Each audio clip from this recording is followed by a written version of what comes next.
Ahora, si te dan un libro, nos dieran un libro escrito en japonés, yo he visto en bases o en lugares públicos a japoneses, a orientales leyendo sus libros y están escritos de manera vertical, con símbolos rarísimos. Pero imaginé que si algún japonés de confianza me empieza a enseñar a leer japonés, esos símbolos que no significan nada van a cobrar sentido. Algo parecido pasa con la eternidad, con el concepto de la eternidad. Nosotros no estamos familiarizados con el concepto de la eternidad. Entonces uno empieza a ver ya a la edad de los 8 o 10 años, empieza a familiarizarse con la muerte y entiende que ese es el final del tiempo.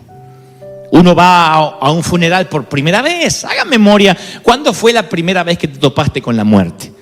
La primera vez que fui a un funeral fue la vecina de enfrente, doña Morínica. En vivo y en directo me acerqué y mi madre me decía, sal de ahí. Yo quería verla bien, si no se movía, pellizcarla, tocarla, qué tan fría estaba. Y ese día supe que ese era el final. Me costaba entender el concepto de la eternidad. A esta edad, el familiarizarme con la muerte me es mucho más fácil que cuando tenía 8 o 10 años. Porque a esta edad yo entiendo lo que es el concepto de la eternidad. Las letras en japonés cobran un diferente sentido. Eclesiastés dice, he puesto, dice Dios, eternidad en tu corazón. Ya desde que naces hay eternidad, pero no te das cuenta de lo que es la eternidad. Tú siempre vas a creer que todo se termina con un cajón. Pero Pablo le escribe a la iglesia de Corinto y le dice, esta leve tribulación momentánea, él está hablando de la vida, produce en nosotros un excelente y eterno peso de gloria. Entonces Dios dice a través de Pablo en esta carta a Corintio que Dios ve tus cargas apiladas en un solo plato.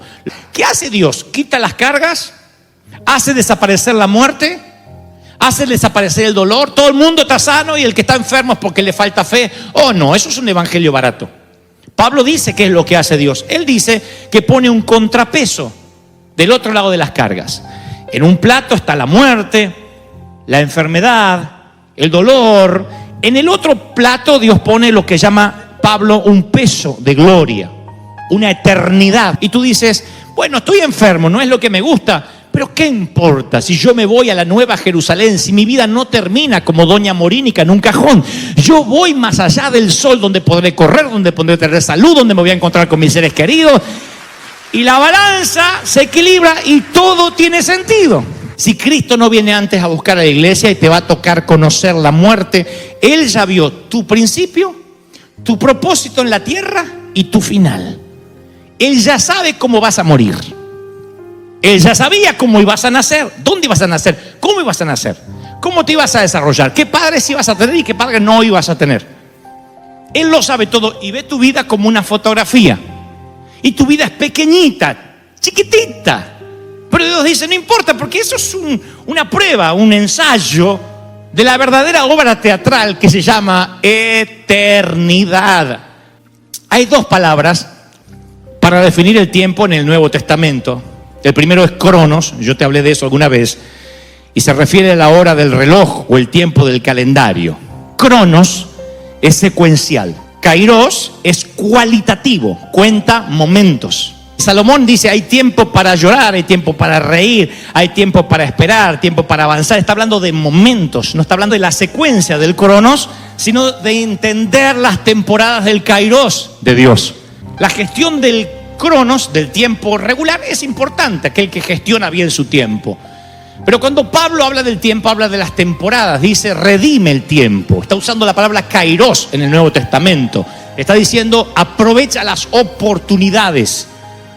Porque podrías bien levantarte todos los días a las 5 de la mañana y ser un flojo en cuanto a las oportunidades que Dios te da.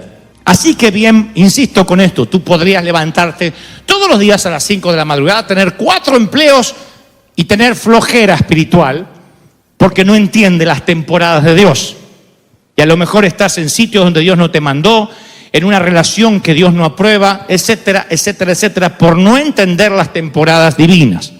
Por eso es necesario redimir el tiempo, el kairos. porque el crono se mide en minutos, pero la vida se mide en momentos. Y discernir esos momentos, discernir la voz de Dios. Yo leía la historia de un soldado americano que se había sumergido en la maleza tropical de una isla por 3 años, escapando a justamente la ocupación japonesa de esa isla en plena guerra.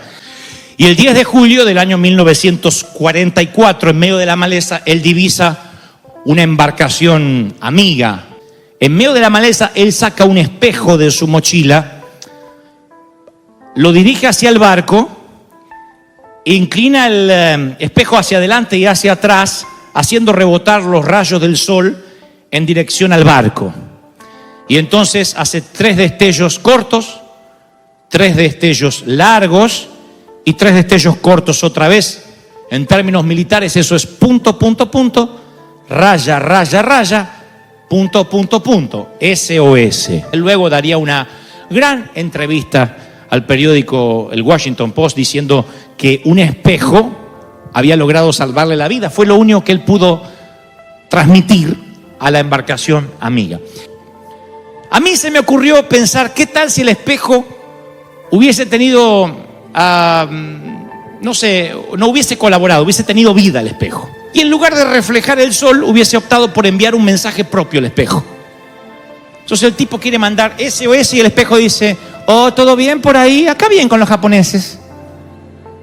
Yo digo, ¿y si el espejo no colaboraba? Porque después de 3 años metido en una mochila en el medio del pantano, lo que quería era un poco de atención. ¿Qué pasa? Insisto, el soldado corre la misma suerte. Muere en el pantano, no lo vienen a rescatar porque el espejo es inseguro y no refleja nada, no colabora. Así que qué bueno que el espejo del soldado no tuvo una mente propia, porque eso fue lo que le salvó la vida al militar.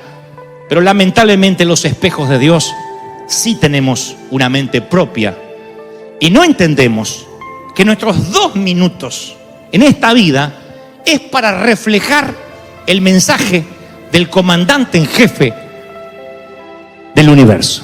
Es todo lo que tenemos que hacer. Si tú estás contemplando la gloria de Dios, se te tienen que imantar las cosas del Señor. Su carisma, su poder comunicacional, su amor por la gente, eso se tiene que captar. Tú contemplas y reflejas.